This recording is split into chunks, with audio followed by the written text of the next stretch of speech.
নমস্কাৰ জেআৰজি ব্লগলৈ পুনৰবাৰ সকলোকে স্বাগতম জনাইছোঁ। আজি আমি আলোচনা কৰিবলৈ লৈছোঁ নেশ্যনেল মিনছ কাম মেৰিট স্কলাৰশ্বিপ সম্পৰ্কত, যিটো স্কলাৰশ্বিপক NMMS স্কলাৰশ্বিপ বুলি কোৱা হয়। এইটো চেণ্ট্ৰেল গভৰ্ণমেণ্টৰ স্কিম হয় আৰু এই স্কিমটোৰ জৰিয়তে ছাত্ৰ ছাত্ৰীসকলে 48,000 টকা লাভ কৰিব পাৰে স্কলাৰশ্বিপ হিচাপে। বছৰি 12,000কৈ টকা ছাত্ৰ ছাত্ৰীসকলক স্কলাৰশ্বিপ দিয়া হয়। এই স্কলাৰশ্বিপটোৰ বাবে কোনসকল ছাত্ৰ ছাত্ৰী উপযুক্ত হয় আৰু সিলেকশ্যন প্ৰক্ৰিয়াটো কেনেকুৱা, এইবাৰ 2024-25ৰ বাবে অনলাইন কেতিয়াৰ পৰা আৰম্ভ হৈছে সেই সম্পৰ্কত আজি ভিডিঅ'টোত সম্পূৰ্ণ তথ্যখিনি তোমালোকে জানিব পাৰিবা। বৰ্তমান অৱস্থাত ৰাজ্য চৰকাৰ বা কেন্দ্ৰীয় চৰকাৰ দুয়োখন চৰকাৰে ছাত্ৰ ছাত্ৰীসকলৰ শৈক্ষিক উত্তৰণৰ উদ্দেশ্যে বহুতো স্কলাৰশ্বিপ আগবঢ়াইছে। যিবিলাক স্কলাৰশ্বিপৰ সম্পৰ্কত ছাত্ৰ ছাত্ৰী অভিভাৱকসকলে নজনাৰ বাবে এই স্কলাৰশ্বিপবিলাকৰ পৰা ছাত্ৰ ছাত্ৰীসকল বঞ্চিত হৈ আহিছে। এই ক্ষেত্ৰত শিক্ষক শিক্ষয়িত্ৰীসকলো সচেতন হোৱা উচিত, যিহেতু ইনফৰমেশ্যনটো স্কুলৰ পৰাও ছাত্ৰ ছাত্ৰী বা অভিভাৱকক যোগান ধৰিব পাৰে। এই নেশ্যনেল মিনছ কাম মেৰিট স্কলাৰশ্বিপটো কি, প্ৰথমতে তোমালোকে চাই লোৱা। ভাৰত চৰকাৰৰ শিক্ষা মন্ত্ৰালয়ে চৰকাৰী বিদ্যালয়ত অধ্যয়নৰত আৰ্থিকভাৱে পিছপৰা বাৰ্ষিক ঘৰুৱা উপাৰ্জন 3,50,000 টকাৰ ভিতৰত অষ্টম শ্ৰেণীৰ মেধাৱী ছাত্ৰ ছাত্ৰীসকলৰ বাবে নেশ্যনেল মিনছ কাম মেৰিট স্কলাৰশ্বিপ নামৰ বাছনি পৰীক্ষা প্ৰতি বছৰে অনুষ্ঠিত কৰি আহিছে। এই বৃত্তি পৰীক্ষাত উত্তীৰ্ণ হোৱা ছাত্ৰ ছাত্ৰীসকলে শিক্ষা মন্ত্ৰালয়ে জাৰি কৰা নীতি নিৰ্দেশনা অনুসৰি বছৰি 12,000 টকাকৈ জলপানীৰ ধন নৱম শ্ৰেণীৰ পৰা দ্বাদশ শ্ৰেণীলৈ 4 বছৰৰ বাবে লাভ কৰে, অৰ্থাৎ 9, 10, 11, 12 এই 4টা বছৰৰ বাবে 12,000কৈ টকা ছাত্ৰ ছাত্ৰীসকলে স্কলাৰশ্বিপ হিচাপে লাভ কৰিব পাৰিব। আবেদনৰ প্ৰক্ৰিয়াটো তোমালোকে চাই লোৱা। গুগল প্লে' ষ্টৰত গৈ পেলাই বিদ্যাৰ্থী মোবাইল এপটো ডাউনলোড কৰিব লাগিব আৰু তাৰ যোগেদি তোমালোকে আবেদন কৰিব পাৰিবা। মাধ্যমিক শিক্ষা সঞ্চালকালয়ৰ ৱেবছাইট যিটো আছে www.madhyamik.assam.gov.in আৰু https://vidyarthi.co.in এই দুটা ৱেবছাইটৰ যোগেদিও অনলাইন কৰিব পাৰি।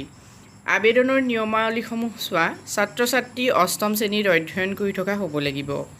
ছাত্ৰ ছাত্ৰী অসম চৰকাৰৰ অধীনৰ চৰকাৰী প্ৰাদেশিকৃত আৰু স্থানীয় সমিতিৰ দ্বাৰা পৰিচালিত বিদ্যালয়ত অধ্যয়ন কৰি থকা হ'ব লাগিব। ব্যক্তিগত বিদ্যালয়ৰ ইচ্ছুক ছাত্ৰ ছাত্ৰীয়েও নিজৰ বৌদ্ধিক উৎকৰ্ষ সাধনৰ বাবে এই পৰীক্ষাত অৱতীৰ্ণ হ'ব পাৰে, কিন্তু তেনে ছাত্ৰ ছাত্ৰীক জলপানীৰ বাবে বিবেচিত কৰা নহয়। এইটো এটা গুৰুত্বপূৰ্ণ। যিসকল ছাত্ৰ ছাত্ৰীয়ে ইতিমধ্যে প্ৰাইভেট স্কুলত পঢ়ি আছা, সেই ছাত্ৰ ছাত্ৰীসকলে পৰীক্ষাটো দিব পাৰিবা, যিহেতু এই পৰীক্ষাটো নেশ্যনেল বেচিছত হয়। যিহেতু এইটো নেশ্যনেল স্কলাৰশ্বিপ হয়, গতিকে পৰীক্ষাটো তোমালোকে নিজৰ শৈক্ষিক উত্তৰণৰ বাবে দিব পাৰা, কিন্তু স্কলাৰশ্বিপৰ বাবে সেইসকল ছাত্ৰ ছাত্ৰীক নিৰ্বাচন কৰা নহয়। নেক্সট আহিলে পৰীক্ষাৰ সবিশেষ। পৰীক্ষাটো কেনেকুৱা হয় চোৱা। মাল্টিপুল চইচ কুৱেশ্যন মানে MCQ আৰু OMR ভিত্তিত সম্পাদন কৰা এই পৰীক্ষাৰ প্ৰশ্ন কাকত অতি উন্নত মানদণ্ডৰ হয়। ছাত্ৰ ছাত্ৰীসকলে বিদ্যাৰ্থী মোবাইল এপৰ জৰিয়তে বিগত বছৰৰ প্ৰশ্ন কাকত লাভ কৰিব পাৰে। লিখিত পৰীক্ষা সাধাৰণতে প্ৰতি বছৰৰ নৱেম্বৰ-ডিচেম্বৰ মাহত অনুষ্ঠিত হয় আৰু 2024-25 বৰ্ষৰ পৰীক্ষা ডিচেম্বৰৰ 15 তাৰিখে অনুষ্ঠিত হ'ব। প্ৰশ্ন কাকত কেৱল অসমীয়া আৰু ইংৰাজী মাধ্যমত উপলব্ধ হ'ব। দুটা ভাগত বিভক্ত এই পৰীক্ষাৰ সূচী কেনেধৰণৰ চোৱা। ইয়াত দুখন পেপাৰ থাকিব। প্ৰথম পেপাৰখনত মেণ্টেল এবিলিটি টেষ্ট, যিটোক মেট বুলি কয়, সেই সম্পৰ্কত কুৱেশ্যন থাকিব, মুঠ নম্বৰ থাকিব 90। আৰু দ্বিতীয় প্ৰশ্ন কাকত ছেকেণ্ড পেপাৰখনত থাকিব স্কলাষ্টিক এপ্টিটিউড টেষ্ট SAT, ইয়াত থাকিব 90 মাৰ্কছ। আসনৰ সংখ্যা আৰু সংৰক্ষণ। অসম প্ৰদেশৰ মুঠ আসনৰ সংখ্যা 2,411, অৰ্থাৎ অসমত 2,411 জন ছাত্ৰ ছাত্ৰীক এই স্কলাৰশ্বিপটো দিয়া হ'ব। মানে নম্বৰৰ ওপৰত ভিত্তি কৰি স্কলাৰশ্বিপটো দিয়া হ'ব, কিন্তু ইয়াত কাট অফ মাৰ্ক থাকিব। মানে যেতিয়া ছাত্ৰ ছাত্ৰীৰ নিৰ্বাচনটো নিৰ্দিষ্ট কৰি দিয়া হয়, মানে 2,411 জন ছাত্ৰ ছাত্ৰী যিহেতু নিৰ্বাচন কৰিব, গতিকে যিসকলৰ মাৰ্কছটো সৰহ হ'ব, ওপৰৰ পৰা মাৰ্কছটো তললৈ নামি আহিব আৰু 2,411 জন ছাত্ৰ ছাত্ৰী সম্পূৰ্ণ হোৱাৰ লগে লগে সেই যিটো মাৰ্কছত সিমানজন ছাত্ৰ ছাত্ৰীয়ে কভাৰ কৰিব সেই মাৰ্কছটো কাট অফ মাৰ্ক হ'ব। নেক্সট আহিলে প্ৰতিখন প্ৰশ্ন কাকত উত্তীৰ্ণৰ বাবে প্ৰয়োজনীয় নম্বৰটো কেনেকুৱা ধৰণৰ চোৱা। সাধাৰণ শ্ৰেণী মানে জেনেৰেলবিলাকে 40% পাব লাগিব প্ৰতিখনত, আৰু অনুসূচিত জাতি জনজাতিয়ে 32% মাৰ্কছ পালেই হ'ব। এতিয়া এই কথাটো তোমালোকে মন কৰিবা, 40% নম্বৰ পোৱাৰ পাছতো জেনেৰেলে এই স্কলাৰশ্বিপটো নাপাবও পাৰে, কাৰণ আকৌ কাট অফ মাৰ্কৰ কথা থাকিব, মানে পাছ কৰিবলৈ যিটো নৰ্মছ সেই নৰ্মছটো পালে এই স্কলাৰশ্বিপটো নাপাবও পাৰা। নেক্সট আহিলে পৰীক্ষাৰ কেন্দ্ৰ, পৰীক্ষাসমূহ ক'ত ক'ত হয় চোৱা। ছাত্ৰ ছাত্ৰীৰ সংখ্যা অনুযায়ী পৰীক্ষা কেন্দ্ৰসমূহ নিৰ্দিষ্ট কৰি দিয়া হয়। 2023 বৰ্ষৰ বাবে পৰীক্ষা কেন্দ্ৰৰ সংখ্যা আছিল 103টা। এডমিট কাৰ্ড ইয়াত যিহেতু দিয়া হয়, এই এডমিট কাৰ্ডটো বিদ্যাৰ্থী মোবাইল এপ আৰু মাধ্যমিক শিক্ষা সঞ্চালকালয়ৰ ৱেবছাইটৰ যোগে উপলব্ধ হয়। পৰীক্ষাৰ ফলাফলৰ সম্পৰ্কত চাই লোৱা। পৰীক্ষাৰ ফলাফলসমূহ ৰিজাল্ট বুকলেট অথবা ৰিজাল্ট বুকলেট বা বিদ্যাৰ্থী মোবাইল এপ আৰু মাধ্যমিক শিক্ষা সঞ্চালকালয়ৰ ৱেবছাইটৰ যোগে প্ৰকাশ কৰা হয়। বুকলেটসমূহ ইচ্ছা কৰিলে তোমালোকে এই বিদ্যাৰ্থী এপত গৈ চাব পাৰা। 2023 বৰ্ষত হোৱা পৰীক্ষাত কোন কোন উত্তীৰ্ণ হৈছে, কোনখন বিদ্যালয়ৰ কিমান ছাত্ৰ ছাত্ৰী উত্তীৰ্ণ হৈছে বা কোনটো ডিষ্ট্ৰিক্টৰ কিমান ছাত্ৰ ছাত্ৰী উত্তীৰ্ণ হৈছে সেই সম্পৰ্কেও তোমালোকে চাব পাৰা এই বুকলেটখনত। বুকলেটখন যদি চোৱা তেতিয়া তোমালোকে দেখিবা যে বহুতো ছাত্ৰ ছাত্ৰীয়ে মানে অসমৰ বহুতো ছাত্ৰ ছাত্ৰীয়ে ইতিমধ্যে এই স্কলাৰশ্বিপটো লাভ কৰিবলৈ সক্ষম হৈছে। নতুন পঞ্জীয়ন সম্পৰ্কত চোৱা, নিউ ৰেজিষ্ট্ৰেশ্যন। যিহেতু 2023-24 বৰ্ষত ইতিমধ্যে যিসকল ছাত্ৰ ছাত্ৰীয়ে এই পৰীক্ষাত পাছ কৰিছে সেইসকল ছাত্ৰ ছাত্ৰীয়ে NSP পৰ্টেলত গৈ এতিয়া অনলাইন কৰিব লাগিব। মানে 2023 বৰ্ষৰ পৰীক্ষাত উত্তীৰ্ণ হোৱা ছাত্ৰ ছাত্ৰীসকলে অনলাইন কৰিব লাগিব স্কলাৰশ্বিপটোৰ বাবে, আৰু 2024 বৰ্ষত যিসকল ছাত্ৰ ছাত্ৰীয়ে পৰীক্ষাটো দিম বুলি ভাবিছা তোমালোকেও এতিয়া অনলাইন কৰিব লাগিব। মানে দুয়োটা বছৰৰ বাবে অনলাইন প্ৰক্ৰিয়াটো হৈ আছে। মাত্ৰ 2023 বৰ্ষত যিসকল ছাত্ৰ ছাত্ৰীৰ মেৰিট লিষ্টত নাম আহিছে সেইসকল ছাত্ৰ ছাত্ৰীয়েহে NSP পৰ্টেলত গৈ এই স্কলাৰশ্বিপৰ বাবে অনলাইন কৰিব পাৰিবা, আৰু যিসকল অনুত্তীৰ্ণ হৈছা তেওঁলোকে অনলাইন কৰিব নোৱাৰা। মানে বুকলেটত যাৰ নাম নাই তেওঁলোকে অনলাইন কৰিব নোৱাৰিবা। এই অনলাইনৰ লাষ্ট ডেট 31 আগষ্টলৈকে দিয়া আছে, গতিকে তোমালোকে অতি সোনকালে NSP পৰ্টেলত গৈ অনলাইন কৰিব পাৰিবা। এতিয়া নতুন পঞ্জীয়নৰ ক্ষেত্ৰত এইবাৰ কিছুমান নতুন নিয়ম আছে, সেই সম্পৰ্কত তোমালোকে চাই লোৱা।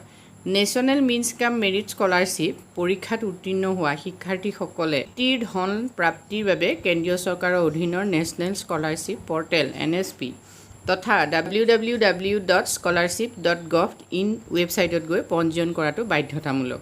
এতিয়া তোমালোকে যদি গুগলত ছাৰ্চ কৰা NSP বুলি তেতিয়াও তোমালোকে এই পৰ্টেলটো পাই যাবা। এইটো যথেষ্ট জনপ্ৰিয় পৰ্টেল হয়, আৰু ইয়াতে নেশ্যনেল যিবিলাক স্কলাৰশ্বিপ হয় সেই স্কলাৰশ্বিপৰ বাবে তোমালোকে অনলাইন কৰিব লাগিব। উত্তীৰ্ণ শিক্ষাৰ্থীয়ে প্ৰথমে নিজৰ নাম আৰু আধাৰেৰে www.scholarship.gov.in ৱেবছাইটত পঞ্জীয়ন কৰি তাৰপিছত NMMS আঁচনিৰ অধীনত বৃত্তিৰ বাবে আবেদন কৰিব লাগিব। বৰ্তমান ৰেজিষ্ট্ৰেশ্যনৰ এটা নতুন প্ৰক্ৰিয়া আহিছে। তোমালোকে যি স্কলাৰশ্বিপৰ কাৰণেই অনলাইন নকৰা কিয়, মানে নেশ্যনেল পৰ্যায়ৰ যিকোনো স্কলাৰশ্বিপৰ বাবে অনলাইন কৰিবলৈ যাওঁতে তোমালোকে NSP পৰ্টেলত OTR ৰেজিষ্ট্ৰেশ্যন কৰিব লাগিব, মানে ওৱান টাইম ৰেজিষ্ট্ৰেশ্যন কৰিব লাগিব। সেই ওৱান টাইম ৰেজিষ্ট্ৰেশ্যন কৰি তাত আধাৰ চিডিং কৰিব লাগিব, আৰু আধাৰ চিডিং কৰাৰ পাছতহে তোমালোকে যিকোনো বৃত্তিৰ বাবে অনলাইন কৰিব পাৰিবা। এতিয়া যিসকলে ইতিমধ্যে 2023ত উত্তীৰ্ণ হৈছা সেইসকলে প্ৰথমতে OTR ৰেজিষ্ট্ৰেশ্যন কৰিব লাগিব NSP পৰ্টেলত। NSP পৰ্টেল OTR ৰেজিষ্ট্ৰেশ্যন বুলি গুগলত তোমালোকে ছাৰ্চ কৰিলে সেই যিটো এপটো পাই যাবা, আৰু সেই এপটোত গৈ তোমালোকে প্ৰথম ৰেজিষ্ট্ৰেশ্যন কৰা, তাৰপিছত আধাৰ চিডিং কৰা, নিৰ্দিষ্ট স্কলাৰশ্বিপটোৰ বাবে আবেদন কৰিব পাৰিবা। নেক্সট চোৱা, শিক্ষাৰ্থীসকলে কৰ্তৃপক্ষই সংশ্লিষ্ট বৰ্ষৰ বাবে নিৰ্ধাৰণ কৰি দিয়া অন্তিম তাৰিখৰ ভিতৰত পঞ্জীয়ন আৰু আবেদন প্ৰক্ৰিয়া সমাপন কৰিব লাগিব, অন্যথা এই শিক্ষাৰ্থীজনে বৃত্তি লাভৰ পৰা বঞ্চিত হ'ব। শিক্ষাৰ্থীসকলৰ পঞ্জীয়ন আৰু আবেদন প্ৰক্ৰিয়া সম্পূৰ্ণভাৱে সফল হোৱাৰ পাছত নডেল অফিচাৰ হিচাপে বিদ্যালয়ৰ প্ৰধানজনে মানে হেড অফ দ্য ইনষ্টিটিউশ্যনে ইয়াৰ পৰীক্ষণ ভেৰিফিকেশ্যন কৰিব লাগিব, আৰু সেই ভেৰিফিকেশ্যন প্ৰক্ৰিয়া নিৰ্দিষ্ট সময়ৰ ভিতৰত সম্পন্ন কৰিব লাগিব। তাৰ পূৰ্বে INOই আধাৰ কাৰ্ডৰ সহায়ত নিজৰ পঞ্জীয়ন NSPত কৰি ল'ব লাগিব। নডেল অফিচাৰ বুলি ক'লে কাক বুজায় সেই কথাটো তোমালোকে জানি লোৱা, যে যিটো ইনষ্টিটিউশ্যনত তুমি পঢ়ি আছা, মানে তোমাৰ শৈক্ষিক প্ৰতিষ্ঠান যিখন স্কুলত তুমি পঢ়িছা সেই স্কুলৰ যিজন প্ৰিন্সিপাল বা হেড, তেখেত হ'ল institutional nodal officer. Institutional nodal অফিচাৰেও প্ৰথমতে কি কৰিব লাগিব, NSP পৰ্টেলত পঞ্জীয়ন কৰি ল'ব লাগিব। আৰু তোমালোকক সহায় কৰাৰ ক্ষেত্ৰত বা ভেৰিফিকেশ্যন কৰাৰ ক্ষেত্ৰত এই নডেল অফিচাৰজনৰ গুৰুত্ব যথেষ্ট বেছি হয়। কেৱল চৰকাৰী বিদ্যালয়ত অধ্যয়ন কৰি থকা শিক্ষাৰ্থীহে এই আঁচনিৰ অন্তৰ্ভুক্ত হ'ব পাৰিব। এই ক্ষেত্ৰত বিদ্যালয়ৰ প্ৰধানে প্ৰয়োজন অনুসৰি কম্পিউটাৰৰ জ্ঞান থকা বিদ্যালয়ৰ শিক্ষক শিক্ষয়িত্ৰী তথা সহায়কৰ জৰিয়তে সম্পূৰ্ণ প্ৰক্ৰিয়াটো সম্পাদন কৰিব পাৰে। পঞ্জীয়ন প্ৰক্ৰিয়া সুচাৰুৰূপে সম্পাদন হ'লে ভাৰত চৰকাৰৰ পৰা প্ৰত্যক্ষভাৱে জলপানীৰ ধন বছৰি 12,000 টকাকৈ শিক্ষাৰ্থীৰ বেংক একাউণ্টত DBT যোগে জমা হ'ব। এই ক্ষেত্ৰত শিক্ষাৰ্থীসকলৰ বেংক একাউণ্টসমূহ আধাৰেৰে সংলগ্ন কৰিব লাগিব আৰু সকলো সময়তে বেংক একাউণ্টসমূহ সক্ৰিয় এক্টিভ হৈ থকাটো অত্যাৱশ্যকীয়। কিয়নো বেংকৰ জৰিয়তে ECS অথবা DBT কৰাৰ সময়ত নিষ্ক্ৰিয় মানে ইনএক্টিভ যিবোৰ একাউণ্ট হয়, সেই একাউণ্টবিলাকত ধন পঠিয়ালে লেনদেন সফল নহয়। ইয়াৰ বাবে কৰ্তৃপক্ষ কিন্তু দায়ী নহ'ব। গতিকে একাউণ্টটোৰ ক্ষেত্ৰত তোমালোক সাৱধান হ'ব লাগিব। ইয়াৰ উপৰিও প্ৰতি বছৰে যথাসময়ত এই পঞ্জীয়ন নৱীকৰণ কৰিব লাগিব। যিহেতু 4টা বছৰৰ বাবে হয়, গতিকে প্ৰতি বছৰে ধনৰাশি পোৱাৰ পাছত নিৰ্দিষ্ট সময়ত ছাত্ৰ ছাত্ৰীসকলে পঞ্জীয়ন কৰি থাকিব লাগিব। তেতিয়াহে 4টা বছৰৰ বাবে এই স্কলাৰশ্বিপ তোমালোকৰ আহি থাকিব। পঞ্জীয়নৰ নৱীকৰণ প্ৰক্ৰিয়াটো ইয়াতে চাই লোৱা। যিসকল ছাত্ৰ ছাত্ৰীয়ে এই স্কলাৰশ্বিপটো ইতিমধ্যে লাভ কৰি আছা, তোমালোকে কেনেকৈ পঞ্জীয়ন নৱীকৰণ কৰিবা, মানে ৰিনুৱেল কেনেকৈ কৰিবা সেই সম্পৰ্কত চোৱা। নেশ্যনেল মিনছ কাম মেৰিট স্কলাৰশ্বিপ পৰীক্ষাত উত্তীৰ্ণ হোৱা শিক্ষাৰ্থীসকলে প্ৰথম বছৰৰ দৰেই পৰৱৰ্তী সংশ্লিষ্ট বছৰসমূহতো প্ৰাপ্যবৃত্তিৰ ধন প্ৰাপ্তিৰ বাবে কেন্দ্ৰীয় চৰকাৰৰ অধীনস্থ নেশ্যনেল স্কলাৰশ্বিপ পৰ্টেলত তথা www.scholarship.gov.in ৱেবছাইটৰ জৰিয়তে পঞ্জীয়ন নৱীকৰণ কৰাটো বাধ্যতামূলক। শিক্ষাৰ্থীসকলে কৰ্তৃপক্ষই সংশ্লিষ্ট বৰ্ষৰ দৰে নিৰ্ধাৰণ কৰি দিয়া অন্তিম তাৰিখৰ ভিতৰত পঞ্জীয়ন নৱীকৰণ কৰিব লাগিব। অন্যথা শিক্ষাৰ্থীজনে বৃত্তি লাভৰ পৰা বঞ্চিত হ'ব। শিক্ষাৰ্থীসকলৰ পঞ্জীয়নৰ নৱীকৰণ প্ৰক্ৰিয়াটো সফলভাৱে সম্পূৰ্ণ হোৱাৰ পিছত ইনষ্টিটিউচনেল নডেল অফিচাৰ হিচাপে বিদ্যালয়ৰ প্ৰধানজনে সেইটো ভেৰিফিকেশ্যন কৰিব লাগিব। এই ক্ষেত্ৰত ভাৰত চৰকাৰৰ শিক্ষা মন্ত্ৰালয়ে মিনিষ্ট্ৰী অৱ এডুকেশ্যনে নিৰ্ধাৰণ কৰি দিয়া নিম্নলিখিত নীতিসমূহ মানি চলাটো নিতান্তই বাঞ্ছনীয়। এই নীতিসমূহ তোমালোকে চোৱা। শিক্ষাৰ্থীগৰাকী যিটো বৰ্ষৰ জলপানীৰ বাবে পঞ্জীয়ন নতুন বা নৱীকৰণ কৰিব, সেই বৰ্ষত তেওঁ চৰকাৰী শিক্ষানুষ্ঠানত অধ্যয়ন কৰি থকাটো বাধ্যতামূলক। সাধাৰণ বৰ্গ মানে জেনেৰেল কাষ্টৰ শিক্ষাৰ্থীসকলে 9ম শ্ৰেণীৰ পৰা 10ম শ্ৰেণীলৈ উত্তীৰ্ণ হওঁতে বাৰ্ষিক পৰীক্ষাত ন্যূনতম 55% নম্বৰ পাই উত্তীৰ্ণ হ'ব লাগিব। অনুসূচিত জাতি আৰু অনুসূচিত জনজাতি মানে SC আৰু ST কাষ্টৰ শিক্ষাৰ্থীসকলে 9ম শ্ৰেণীৰ পৰা 10ম শ্ৰেণীলৈ উত্তীৰ্ণ হওঁতে বাৰ্ষিক পৰীক্ষাত ন্যূনতম 50% নম্বৰ পাই উত্তীৰ্ণ হ'ব লাগিব। একেদৰে সাধাৰণ শ্ৰেণী মানে জেনেৰেল কাষ্টৰ শিক্ষাৰ্থীসকলে 10ম শ্ৰেণীৰ প্ৰৱেশিকা পৰীক্ষাত ন্যূনতম 60% নম্বৰ পাই উত্তীৰ্ণ হ'ব লাগিব। ঠিক তেনেদৰে অনুসূচিত জাতি অনুসূচিত জনজাতি SC ST কাষ্টৰ অন্তৰ্গত শিক্ষাৰ্থীসকলে 10ম শ্ৰেণীৰ প্ৰৱেশিকা পৰীক্ষাত ন্যূনতম 55% নম্বৰ পাই উত্তীৰ্ণ হ'ব লাগিব।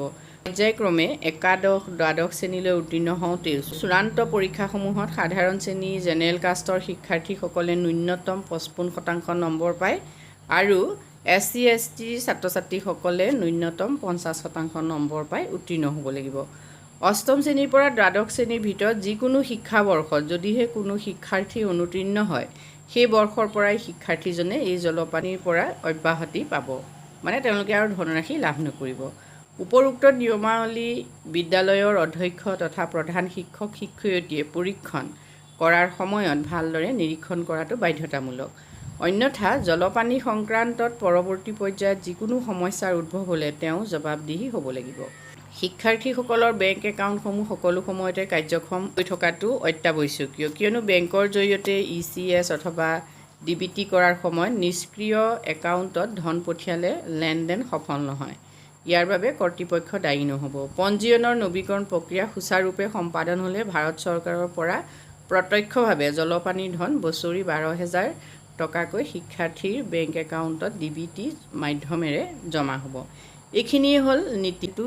এই স্কলাৰশ্বিপটো লাভ কৰিবৰ বাবে এই নীতিসমূহ যথেষ্ট গুৰুত্বপূৰ্ণ। এইখিনি কৰ্তৃপক্ষই হওক মানে বিদ্যালয় কৰ্তৃপক্ষই হওক বা ছাত্ৰ ছাত্ৰীসকলেই হওক মানি চলাটো বাধ্যতামূলক। এতিয়া যিসকল ছাত্ৰ ছাত্ৰীয়ে ইতিমধ্যে নেশ্যনেল মিনছ কাম মেৰিট স্কলাৰশ্বিপত 2023 বৰ্ষত উত্তীৰ্ণ হৈছে সেই ছাত্ৰ ছাত্ৰীসকলে এতিয়া অনলাইন কৰিব লাগিব, যিহেতু অনলাইন ইতিমধ্যে হৈ আছে। যদি তোমালোক কোনোবা এই পৰীক্ষাত উত্তীৰ্ণ হৈছা তেতিয়াহ'লে তোমালোকে নেশ্যনেল স্কলাৰশ্বিপ পৰ্টেললৈ গৈ 31 আগষ্টৰ ভিতৰত অনলাইন কমপ্লিট কৰিব লাগিব, নহ'লে তোমালোকে এই বৃত্তি লাভ নকৰিবা। 2024 চনৰ পৰীক্ষাৰ বাবে ইতিমধ্যে ৰেজিষ্ট্ৰেশ্যন 15/7/2024 পৰা ষ্টাৰ্ট হৈছে আৰু লাষ্ট ডেট হ'ল 14/8/2024। গতিকে যিসকল ছাত্ৰ ছাত্ৰীয়ে এতিয়াও আবেদন কৰা নাই সেইসকল ছাত্ৰ ছাত্ৰীয়ে আবেদন কৰিব পাৰা, যিহেতু এই স্কলাৰশ্বিপটো পোৱাৰ লগতে এই পৰীক্ষাটো দিয়াটো তোমালোকৰ বাবে এটা গুৰুত্বপূৰ্ণ অভিজ্ঞতা। তোমালোকে এই পৰীক্ষাটো দিব বিচাৰা তেতিয়াহ'লে কি ডকুমেণ্টছ লাগিব সেই সম্পৰ্কত চাই লোৱা। এপ্লিকেণ্টছ আধাৰ কাৰ্ড অৰ্থাৎ আধাৰ কাৰ্ড তোমালোকৰ লাগিবই, পাছপৰ্ট চাইজ ফটোগ্ৰাফ লাগিব, ডমিচিয়েল চাৰ্টিফিকেট লাগিব আৰু একাউণ্ট নাম্বাৰ লাগিব, প্ৰিভিয়াছ ইয়েৰ মাৰ্কশ্বিট লাগিব। প্ৰিভিয়াছ ইয়েৰ মাৰ্কশ্বিট মানে তোমালোকে 7ম শ্ৰেণীৰ পৰা 8ম শ্ৰেণীলৈ পাওঁতে যিখন মাৰ্কশ্বিট তোমালোকে লাভ কৰিছিলা সেই মাৰ্কশ্বিটখন ইয়াত গাঁঠি দিব লাগিব আৰু ইনকাম চাৰ্টিফিকেট লাগিব। 3.5 লাখ টকাৰ তলত বাৰ্ষিক ইনকাম হ'ব লাগিব, সেইসকল ছাত্ৰ ছাত্ৰীয়েহে অনলাইন কৰিব পাৰিবা। যিসকল ছাত্ৰ ছাত্ৰীৰ অভিভাৱকৰ বাৰ্ষিক ইনকাম 3.5 লাখ টকাৰ তলত হয় আৰু মোবাইল নাম্বাৰ লাগিব। গতিকে এই ডকুমেণ্টছখিনি লৈ তোমালোকে অনলাইন কৰিব পাৰা। অনলাইনৰ ক্ষেত্ৰত বিশেষকৈ তোমালোকে নিজেও গৈ NSP পৰ্টেলত অনলাইন কৰিব পাৰিবা, কিন্তু এই ক্ষেত্ৰত তোমালোকৰ পেৰেণ্টছেও কৰিব পাৰে, কিন্তু তোমালোকে শিক্ষকৰো সহায় ল'ব পাৰা। মানে তোমালোকৰ বিদ্যালয়ৰ শিক্ষকসকলৰ সহায়ত যদি তোমালোকে অনলাইন কৰা তেতিয়াহ'লে ভুল ৰৈ যোৱাৰ কোনো সম্ভাৱনা নাথাকে। আজিলৈ ইমানেই, ধন্যবাদ।